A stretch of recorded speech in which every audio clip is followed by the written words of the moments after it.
Welcome to Future Work, the podcast where we bring you practical tips and insights on the ever-evolving landscape of work.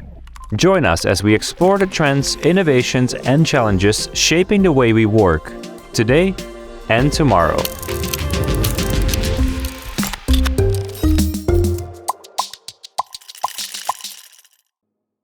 Hey everyone, welcome back to Future Work. Today we're kicking off our second season with an extra long episode featuring Professor Nick Bloom of Stanford University. I feel so honored to speak to Nick, who has been researching work from home for over 20 years. Nick has been heavily involved in policy, including meeting President Obama and speaking at the White House 2014 Working Family Summit. And Nick isn't just collecting and analyzing data on tens of thousands of employees. He also consults with hundreds of CEOs and managers at the largest company in the world. His work has been covered very extensively by the New York Times, the Wall Street Journal, CNN, BBC, the Financial Times, and The Economist.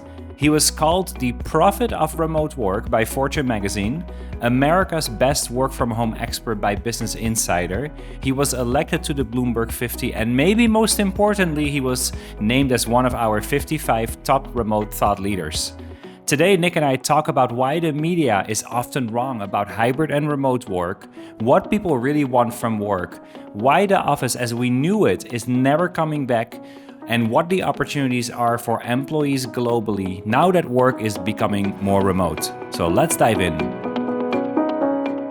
All right, so Nick, normally we always dive into practical insights and advice for our target audience, but with you especially, I would love to hear a little bit about your journey, because you've been researching and advocating for work from home for more than 20 years, starting from when you were at McKinsey. So how did you get into it, and how did you stay with this topic all this time? There must have been times where you were the only one talking about this topic, and did you ever want to quit talking about work from home? It was a kind of a weird journey. There's two different genesis of this. One is, that's right, a long time ago, more than 20 years ago, I worked in McKinsey. And when I was there, I started doing work on management practices.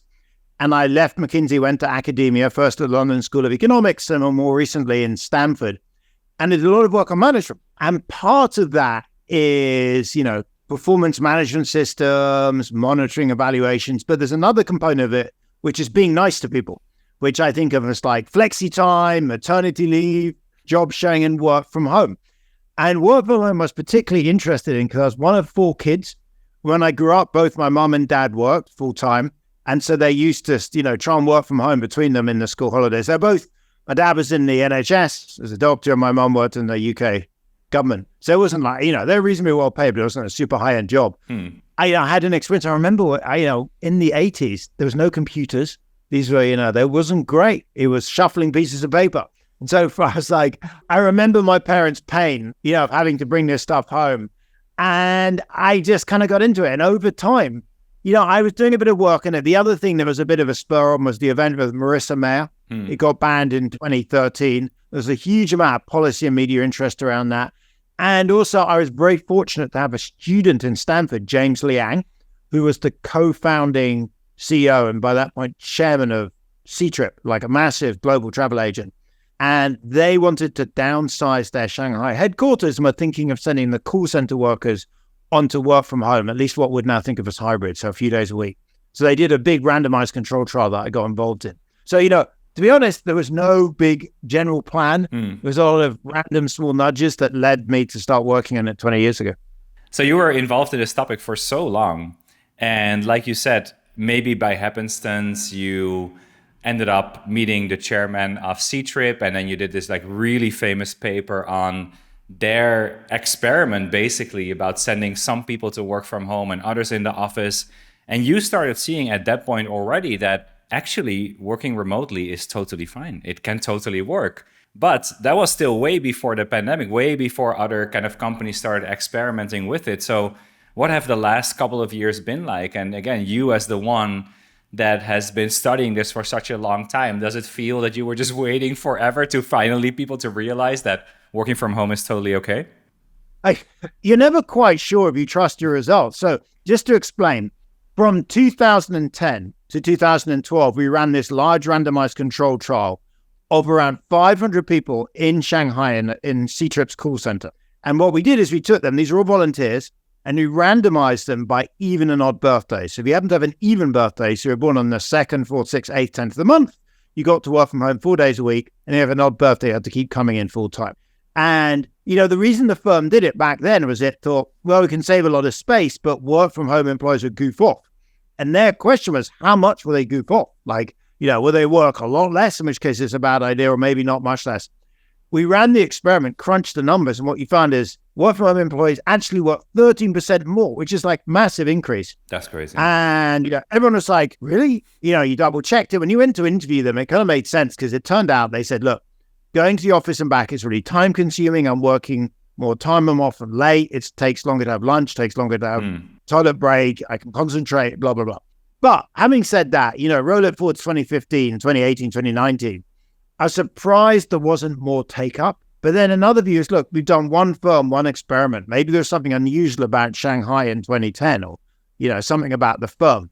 So when the pandemic struck, he was probably more optimistic than most on work from home, but I definitely wasn't. Even I was amazed about how well it's worked out. I mean, if you look at the bottom line from the pandemic, is we've got in America, say, from 5% of days work from home to almost 30%. So it's a six-fold increase, and it doesn't look it's going back. This is a permanent change. And every business person, manager, policymaker says, well, look, it's not clear that fully remote is what you want. You may want hybrid, but certainly we're not going back to 5 days a week, professionals and managers.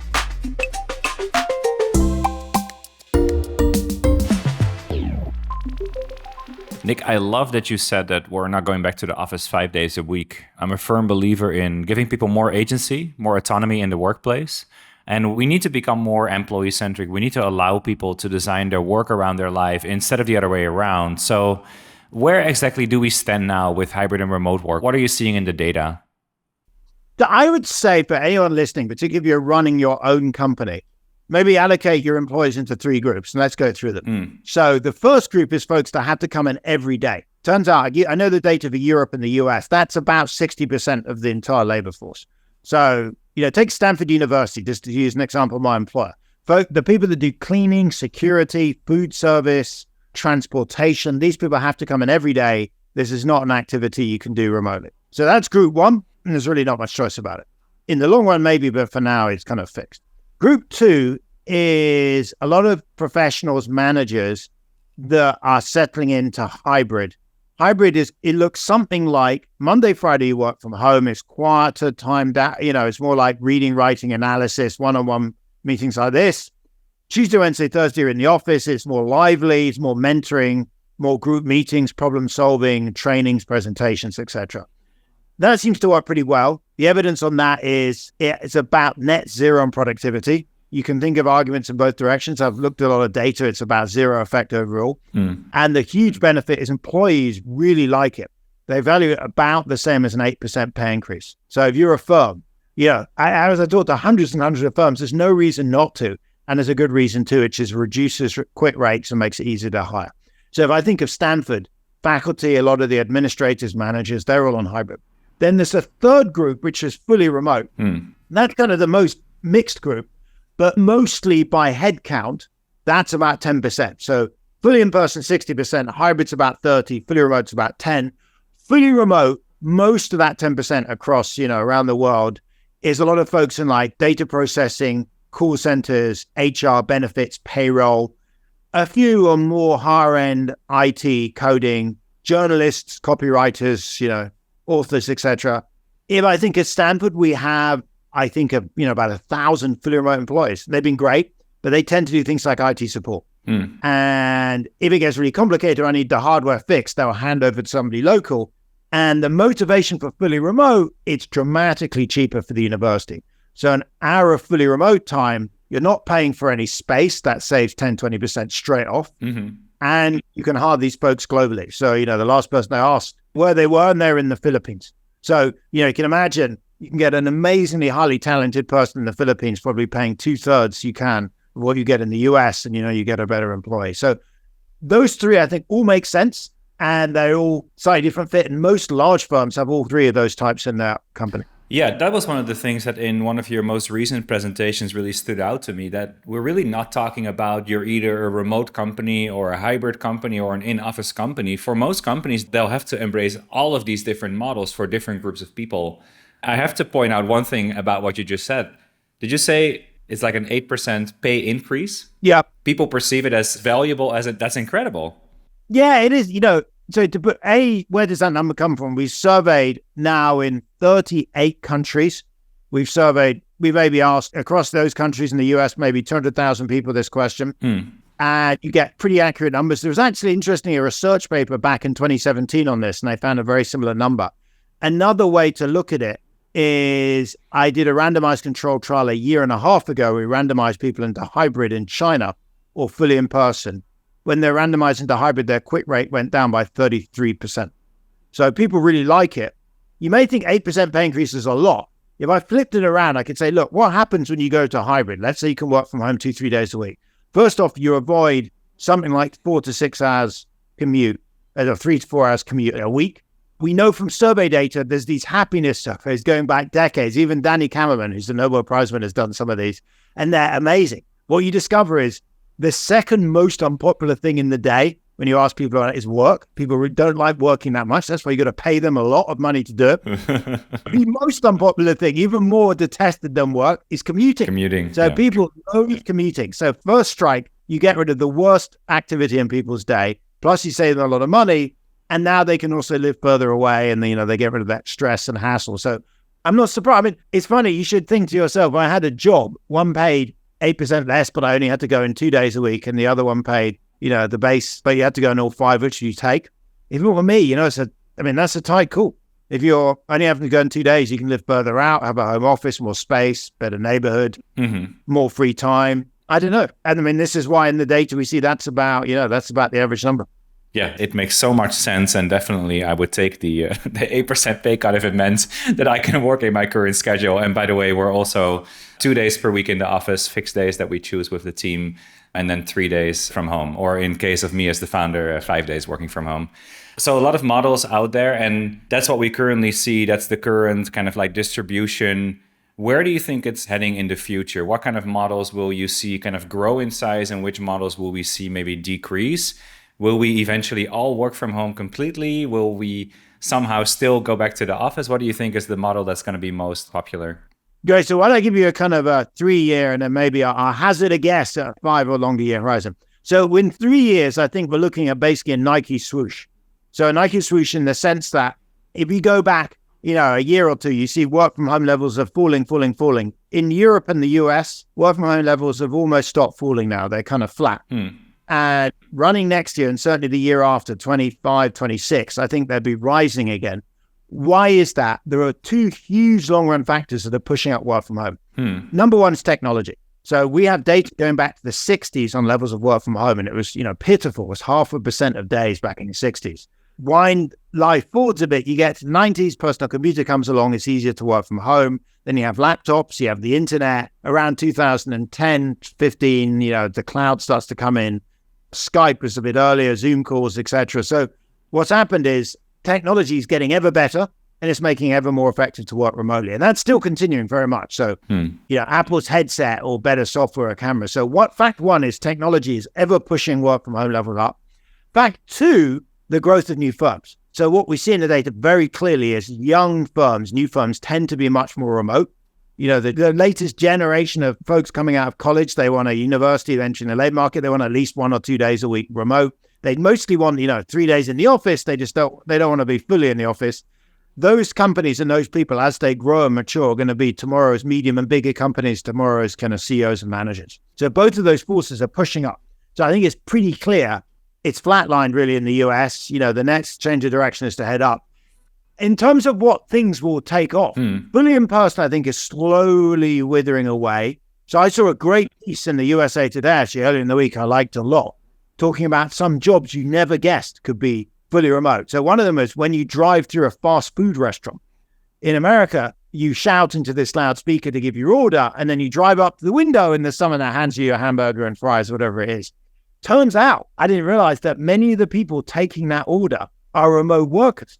because you don't need the person that's listening to the order to actually be in the restaurant. Why would you? No way. They can be anywhere. Turns out it's much more efficient to have, 40 restaurants served by a pool of folks because they can all, whenever there's someone at the loudspeaker, you're there. You're just, economies of scale. So fully in person is slowly going to slide back. Hybrid, I think, will grow because more and more jobs will discover there's a nice mix between in person and from home. Fully remote is a tricky one to think about. So I think in the US that may shrink, partly because of offshoring. So when I talk to American and European companies, they kind of say, look, if I can have someone do remote IT, why would I have that, in the US? I can do that in Argentina or in Nigeria or Philippines, wherever it is. And the other big driver is AI. So if you think of kind of automation, computers, software is way ahead of hardware. So Dan, if I was trying to replicate you, I could probably replicate your voice and maybe fool someone for a little bit that it was you with some, chat GPT type thing if I trained it enough material. I could never physically replicate you. You can't, there's nothing even close to it. The robots that look like humans are vast, clunky, hulking machines. Yeah. So anything that's going to be automated, it's fully remote jobs where you don't need a physical presence. So if you think of call centers, data entry, this kind of thing. So I think the future is a lot of hybrid, a lot of hybrid. In Europe and the US, a big chunk of in-person, not much fully remote. And probably in Asia, South America, Africa, where wage rates are still a bit lower, fully remote will live on. But it's really, that's going to be battling AI. I think if I was working in a call center, the next 5 years are safe. 15 years from now, I think I'll probably be replaced by AI. Oh, definitely. Yeah. And such an interesting thought about, how do we measure remote work, for example, right? You could measure it by how many roles in a company are remote. That may stay very consistent. But if you ask people in the US, what is your role? Maybe the number of remote roles will decline because, if it's remote anyway, why not bring it to, our part of the world, right? Here in Asia, where you can probably get very similar skills for a much lower price, right? And I think reversely, that's a great opportunity for our region to suddenly move from, you have to find a job here and you have to take a paycheck here. If you can market yourself well, and if you can be on a platform and you can find an employer in the US or find an employer in Europe and get a job there, it's obviously such a huge opportunity for people here as well. So hopefully it's a win-win for everyone.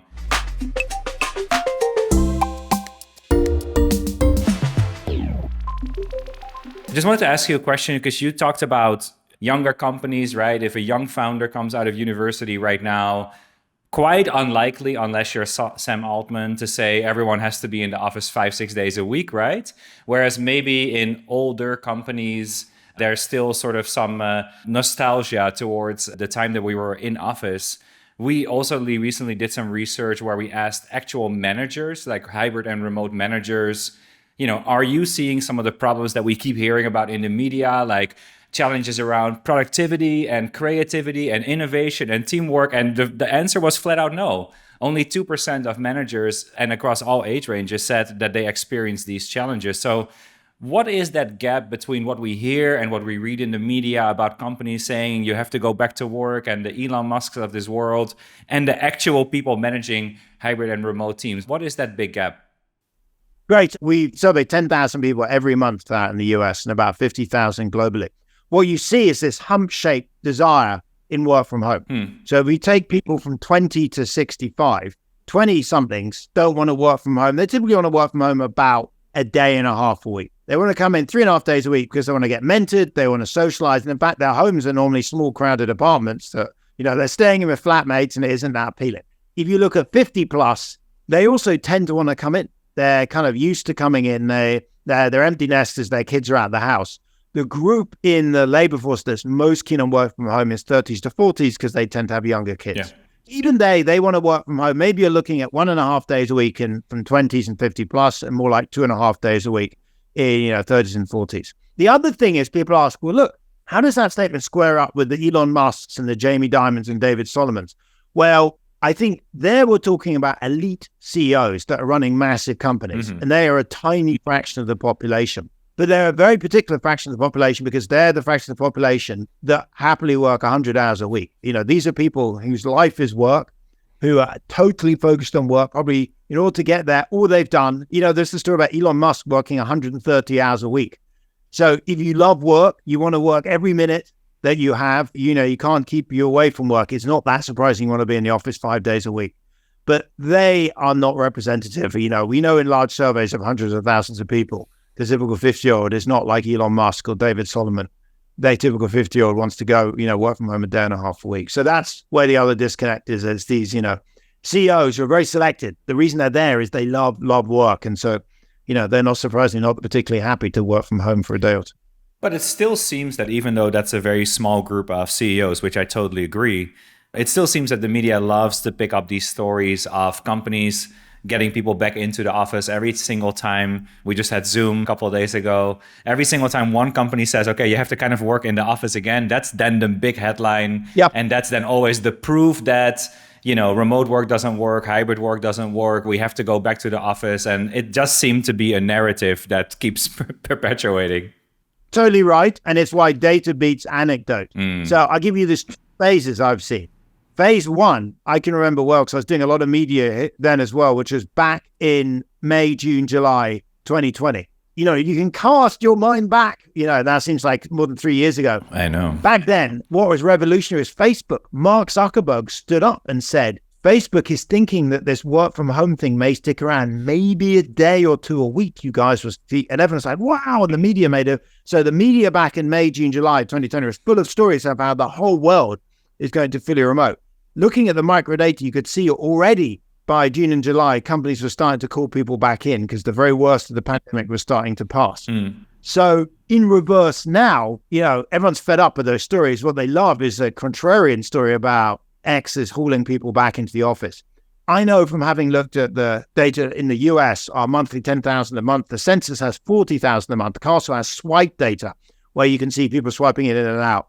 All of those three data sets are completely flat for 2023. We're no higher in September 2023 than we are back in the beginning of the year. What does that tell you? It tells you, as you say, the media is picking up on what's more interesting. Honestly, if I was a journalist and my career and my progress is made on clicks, comments, and forwards of my article, I would probably do the same. So I totally get why the journalists are doing it. They care as their career as much as everyone else does listening. And if we want to change that, we as the general public have to stop frantically clicking on articles that say X has returned to the office, find the occasional one that says X decided to work from home and click in it all 20 times. And maybe you'll change the narrative. That's the job to be done for us. Yeah, super interesting. So data over anecdotes, couldn't agree more. Definitely, we should look at what's actually happening in the world and not follow a couple of stories. But again, us humans, we love stories. So when we see an interesting story, we will click on it. So now we know we're being duped. Even though we may say that most people love working from home at least some days per week, even though we can now say that the data is also showing that that is the way that most companies are going. What are some of the challenges that still exist in managing a hybrid company or in managing a remote company? What are some of the challenges that, you do a lot of quantitative research, you look at your panel of 10,000 people, but I also know you speak to a lot of company owners, you speak to a lot of people. What do you still hear in terms of where is it not working quite so well yet? I'll answer then. Dan, I should throw it back to you. I'd love to hear what FlexOS finds on this, actually. So we should split this question. But the one big challenge, the one big battle I hear is like what I call coordination versus choice. So let's, line up these armies on two sides. So on the coordination side, there are folks, and in fact, the data supports this, that say people, when they come into the office, the reason they want to come in is to work with their colleagues. In fact, we've surveyed people, and here you see the overwhelming by some huge margin, the reason people want to come into the work is to work with and socialize with colleagues, much as the reason I want to work from home is to avoid the commute primarily. So that pushes you in favor of coordination. If we work together, there's not much point you in on Monday, Tuesday, me in on Wednesday, Thursday. In fact, in non-coordinated workplaces, I often hear employees and managers tell me, I came in, I spent much of the day on Zoom, there's low energy, I'm really frustrated, like what the heck did I come in for? On the other hand, there are people saying, look, it's all about choice and flexibility. You've got to let people give the choice. You're prescripting, you're mandating days, you're taking it away. My take is, look, I get choice is important, but there's a limit. If you look at what happened pre-pandemic, we told people they basically had to come in Monday to Friday, 9 to 5. No one was allowed to work 6 p.m. to 4 a.m. or, Wednesday, Thursday, Friday, Saturday, Sunday. So that's not a thing. Our company is, working week. Post-pandemic, we still work the working week. But I think there needs to be coordination. It doesn't need to be the whole company. So you could have 5 teams. And in team A, those guys like Fridays because it's a quiet commute. They come in. But I think That's the biggest hot button issue I hear. And I think the forces of coordination are winning this one out, but it's a big battle. Yeah, what's flexed it?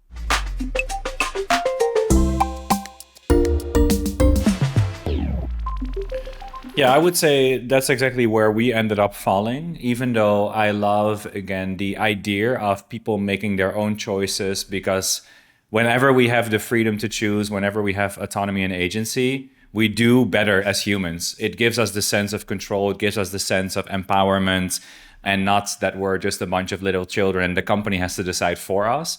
At the same time, if we want people to do certain things together in person, it doesn't make much sense to say, well, just choose your own days, because then you have certain team members coming in on, let's say, Monday, Tuesday, and others on Thursday, Friday. So for us, yeah, we chose those 2 in-office days. And that is really the day for the whole team to be together.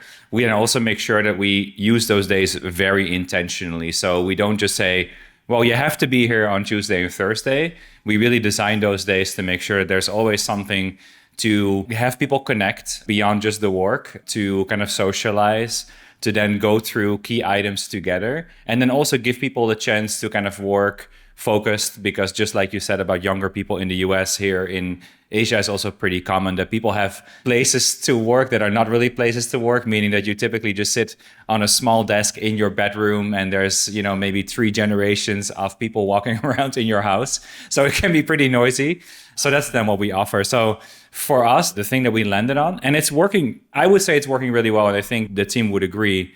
I think the other thing that we're hearing when we're talking to our customers and when we're seeing like where the traction is for what we're putting out is really around this idea that, again, managers have kind of learned how to manage hybrid and remote teams. It's not that they're like totally new to it. And again, all the things that we're reading in the media around these big issues around productivity and collaboration, when you ask managers themselves, our research from last month, they don't see that problem at all. But they do kind of feel a little bit left alone in the sense that the company is not supporting them to become better managers. And managing now is different from managing a couple of years ago. There are some newer skills that you may need. And I think that's the big thing that we're seeing where, a lot of the logistics maybe are taken care of by the company. But in terms of actually supporting managers to be great hybrid and remote managers, that's where there still seems to be a gap. I love your second point as well, by the way. If I'd gone on that, would be the other key thing to make hybrid work. One is coordination. 2 is a sense of purpose when you come in. You're completely right. Having talked to companies where this well, they say they coordinated A, and B, they made sure on the days folks are in, there are lots of meetings, trainings, events that seemed like there was a reason for them, because that's how it takes off. And one company said, actually, we set it up for 2 days. Those 2 days were packed. People felt vibrant and energized. And actually, in the end, there was demand for a third, and we moved to it. It's funny. I spoke to the board of Panera Bread, and they have a huge business, and they were saying half our business you don't tend to see so much is catering to companies. And they said sales has done okay. It's really down on Monday and particularly Friday. I mean, no one's buying sandwiches on Monday, Friday, but it's way up on Tuesday, Wednesday, Thursday, and we're now up. Yeah. And it's kind of like the same story that everyone's work from home Monday, Friday, but they're really keen that when people come in Tuesday, Wednesday, Thursday, they're there, they have lunch together, they connect and they bond, and so they're just buying them lunch. Yeah, it makes a lot of sense. And yes, we also buy lunch for the team, which I like too, because that's like when I come to the office, at least I know I don't have to think about what to eat.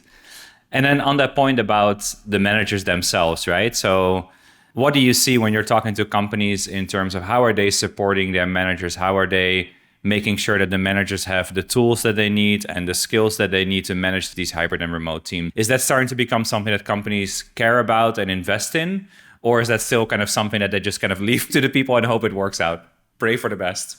No, I posted on LinkedIn, and you're kind of going to I totally agree. Again, this is critical. So the third point, I almost call it the Marissa Mayer point. I interviewed Marissa Mayer, CEO of Yahoo, about what happened in 2013. And, I kind of cut to the short of it. But she said, basically, look, back then I inherited this fully remote team and I had no performance management tools. I just couldn't tell what they were doing.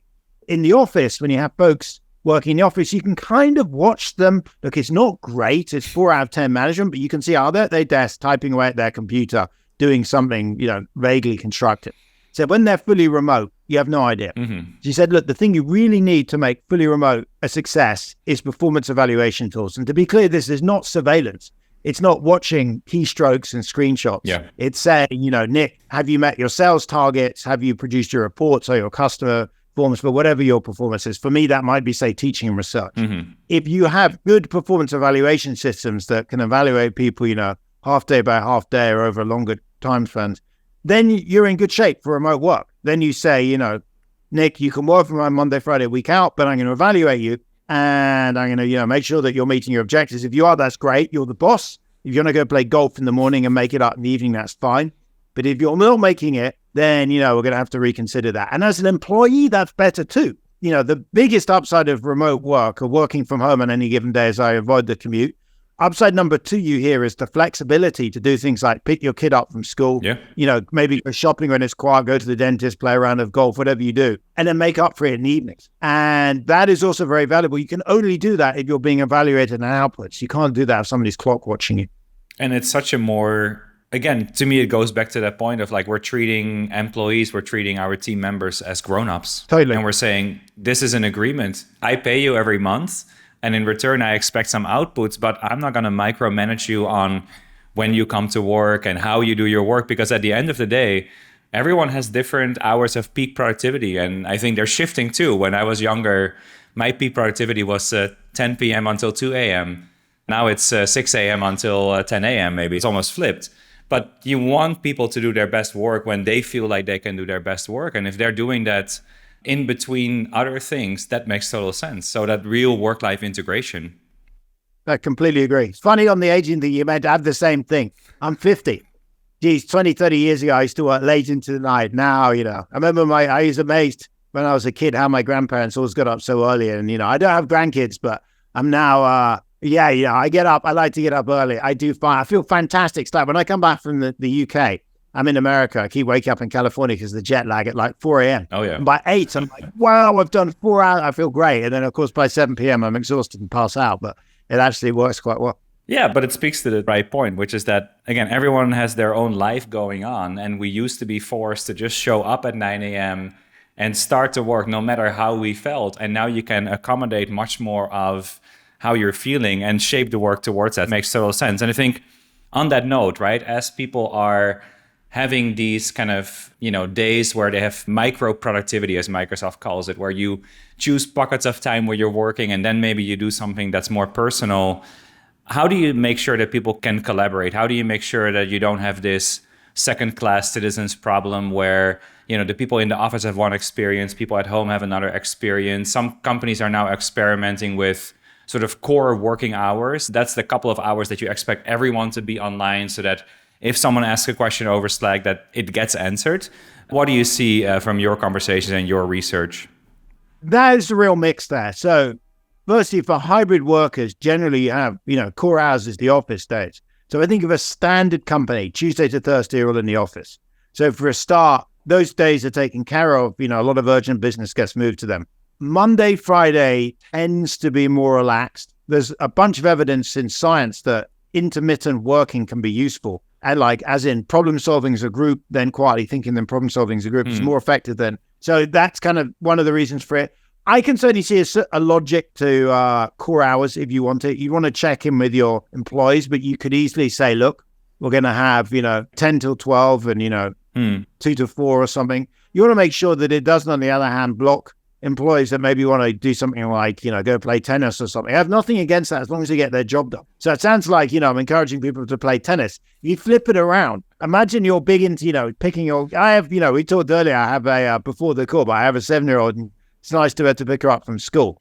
I feel totally happy to spend 45 minutes doing that and watch 45 minutes less TV at night. That's like a choice, and I happily make that choice. Totally. That's the kind of thing you want employees to be able to do. On the other hand, I get you do want them to be available if you need to. I actually spoke to David Solomon, the CEO of Goldman's, a while back, and he said, look, one of the big things about why certain roles they've been getting back into the office is they just respond much faster. He said, from the trading systems, the computer systems that support these people trading literally billions of dollars a day, if they go down, you are losing enormous amounts of money. And if someone's in the office, they respond instantly. So there are some roles where the response is so critical.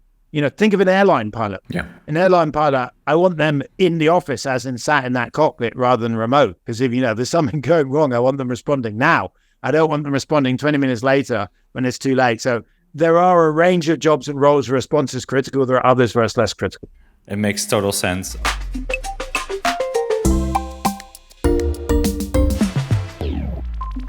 Okay, and then we have to obviously tackle the big question of offices and real estate and office space. So with all of these new models and people working from home more, and we just talked about Monday and Friday, Panera doesn't have to deliver any sandwiches to the office because there's no one there.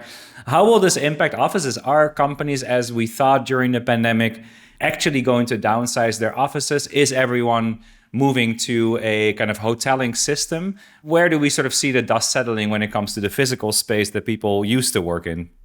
Well, so firstly, I think it's about right, this concept of peak office. We probably, at least in Europe and the US, may have reached the peak of, office square footage. And Asia is still growing a lot, so that may be different. But secondly, we know there's what's called the donut effect. About 1 million people in America have moved out of big cities into the suburbs as they are more hybrid. Similar things in Europe and Asia. Actually, I've been looking at data from MasterCard. You look at where people are spending on their credit cards and are shifted out to the suburbs. So huge city center offices are much emptier than they used to be. The nice ones are not doing so badly because if you're, Goliath National Bank or whatever huge company, and you want folks in for hybrid, you want them into somewhere nice. What's not done very well is kind of nasty old-fashioned offices. Some of that stuff's been converted to residential, which is good. I don't think it's apocalyptic. What I do think will happen is there's not going to be much construction of office buildings for maybe next, 5-10 years. It will really slow down while the current stock of offices slowly dissipates. If you're owning a lot of office buildings in the center of big cities, yes, you've lost money. Radical change tends to generate a lot of winners and losers. But I don't think it's the end of the office world. And yes, they're a bit more empty. I mean, Fridays are gone. So, Ross, the head of Vornado, this vast American real estate company, said they've just given up on Fridays. Given up on Fridays. Yeah, he said Friday is dead. That was his exact words. So you're now looking at a 3-phase week, Monday to Thursday when people are typically often at work, Friday when they're working but at home, and Saturday, Sunday. And apparently restaurants' biggest night is now Thursday night. Because Friday, people work from home Friday, but they also tend to start a little later. Right. In some ways, what was radical is what happened in 2020. We're back to a more moderate rate of change. But yes, I personally would not be building any new offices in big city centers for a while unless, maybe they're growing like crazy, like, maybe Bangkok or, I don't know which cities there are certain Asian cities particularly that are growing, or some in Africa are growing very fast. But otherwise, I'd be nervous of that market. Definitely. And do you then see that, again, if people are coming in pretty consistently, let's say 2-3 days per week, that everyone just keeps their own desk and they keep their photo frame on that desk and they go to their assigned desk? Or yeah, that's right. So there are two models. Yeah, again, the world is much more complicated. Why don't I just give you the 50,000 or 30,000 foot version? There are two models. One is, so a hybrid, we all come in, let's say Tuesday, Wednesday, Thursday. We all keep our desks. Upside is simple works. Downside is you're not saving on any space. Model B is you say, right, Team A, you're Monday, Tuesday, Wednesday. Team B, you're Tuesday, Wednesday, Thursday. Team C, you're Wednesday, Thursday, Friday, etc. Upside, you save a bunch of space. You could save, 40% of space at maximum. Downside is now everyone's going to have a clean desk every day. You've got to click because somebody may take your desk. Second downside is somebody's going to have a Friday, someone's going to have a Monday, and these people often aren't very happy about it.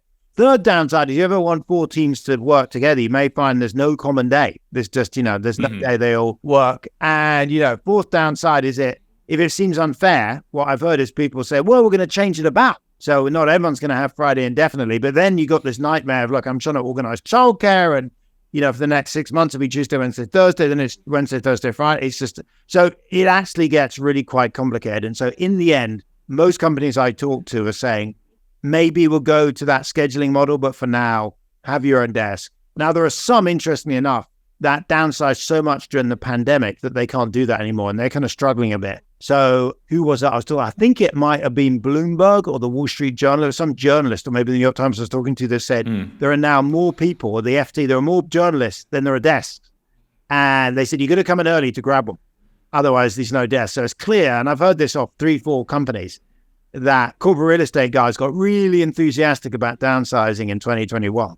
And now they want people back from hybrid. They've discovered you're only doing 60% of the days, but they're all on Tuesday, Wednesday, Thursday. Yeah. So, pick your poison. But look, at the very minimum, we're no worse off than before. if you just hold the same office space, give everyone the same desk, they just work from home Monday, Friday, it's no worse off. And also, to be clear, pre-pandemic, we didn't use offices on Saturday, Sunday. We didn't use them from 6 a.m. So it's not that radical, actually. Exactly. When you said that the landlords are saying, well, Fridays are dead, we never used to worry that Saturdays and Sundays are dead, right? That's just implied. So maybe there's just a new reality. So Nick, I know you have to get back to other obligations, more important ones than this interview. So really want to thank you for your time. Just wanted to end with two very quick questions. Number one is, you talk obviously a lot about remote work, but I've seen some amazing stats come out of your research. I want to just kind of ask, do you have any favorite stat, maybe an odd one that came out of your research? I mentioned one that I had today because we were talking about LinkedIn and Twitter. It didn't take off that much, but I thought it was pretty shocking actually, which was we asked people, what would happen if you were sick? So actually, no, I'll be more precise. We asked people, we surveyed 10,000 Americans. We asked them, were you sick at all last week? And 600 said yes. And we asked them, what did you do in terms of work? And the options were work from home, go into work, not work at all. And for those that could not work from home, 75% said they'd go into work anyway, which is pretty horrifying. Yes. That they're sick and heading in anyway. For those that could work from home, it's still a shockingly high 35% said they're going anyway. But another 35% said they work from home and the rest said they wouldn't work. So that stat is, if you want to, head off future pandemics, future infections, even just, little local flus and things, work from home, particularly some flexibility, is a great idea because it stops X coming in and infecting the rest of the office. Absolutely, yeah. That's shocking. And both, again, just another maybe undiscovered benefit of hybrid and remote work. And then the very last one, if there was one thing that you wanted to communicate to the world, one wish you have for humanity, something that you could put on a big billboard for people to see, what would it be? I mean, I think it's odd that the pandemic led us to have this enormous increase in work from home, but it's been pretty incredible. So for companies, it's actually been a big boom because you can have happier employees, lower turnover rates, save a lot of office space. For all of us as employees, it's an enormous boom. I mentioned before, people value hybrid as about the same as an 8% pay increase. And for our families, I spend much more time at home now because of that, see my kids. And then finally for the environment, I'm trying to calculate up the numbers, but it looks like the net effect is pretty positive from the huge reduction in commuting and a lot of business travel. So interestingly enough, commutes are down, leisure travel's back to pre-pandemic levels. Business travel is still down because people aren't traveling for that 1 hour meeting, they're doing it on Zoom. So, if there's any silver lining, I feel very positive that this work from home revolution has been amazingly good. And it makes me wonder what else is out there lying undiscovered. Another one as a parent of kids is, the 3-month summer holiday. This came about from the fact that, 100 years ago, I used to have the kids out of school to harvest the fields. But, none of my kids have ever met it's harvesting the fields anymore. And it seems like an inefficient use of schools. And, I'm sure we could organize for parents. It's always a headache in the summer to deal with camps and stuff. So it has to be a better way, to do that rather than the kind of Victorian system of vast summer breaks. Yes, absolutely. Okay, great. Nick, thanks so much for being on. Thanks for sharing your insights. And we'll make sure to link your LinkedIn especially, and also your website in the show notes so that people can discover more of your research and your findings. Thanks so much for being on. Good, Dan. Thanks very much for having me. It's been a lot of fun.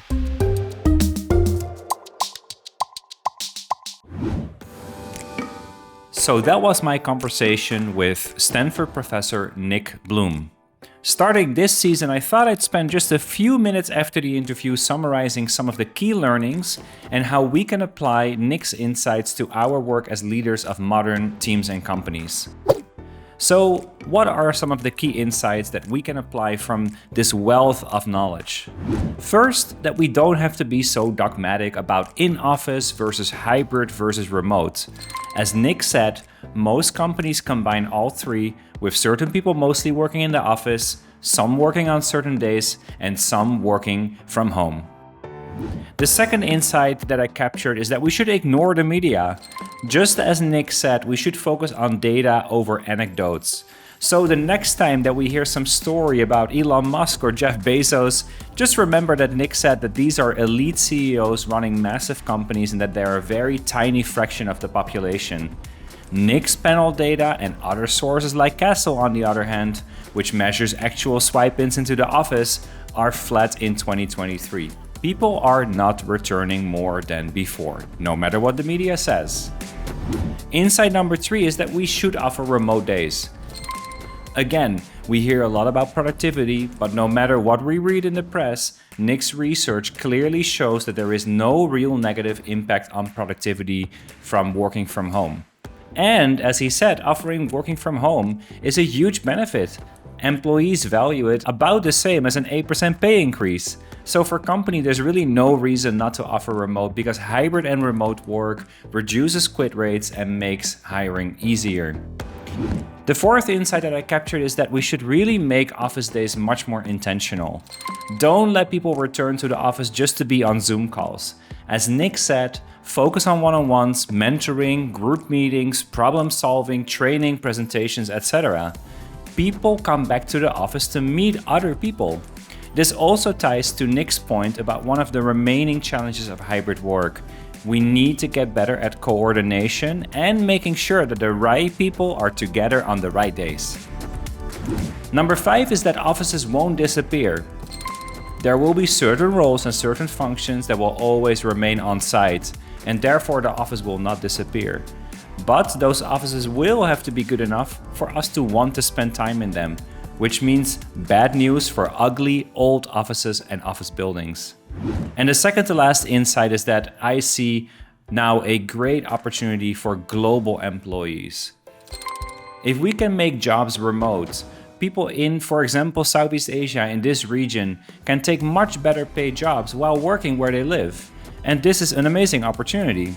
It's also really interesting to think about how we measure remote, because, for example, the number of remote jobs may increase in the US, while the number of people saying that they work remotely in the US will decrease as these roles shift to other markets.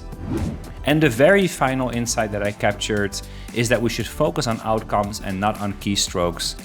So Nick calls this his Marissa Mayer point, referring to when she took over Yahoo when it was a fully remote company. But we need a better framework for measuring and evaluating good work to manage our hybrid and remote teams successfully. And just to be clear, as Nick reminded, this is not about surveillance, it's not about watching keystrokes. It really is about having honest conversations about goals and how to achieve them.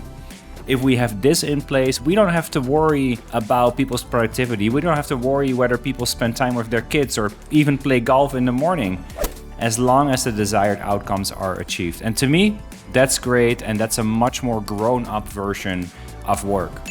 So those were some of my learnings from this interview, and I hope that they serve as a reminder or even a wake-up call to some to follow the data and to focus on giving people more flexibility to mold work to their lives rather than vice versa. Let's start with people and then design work schedules and work days and offices around them. See you in the next episode.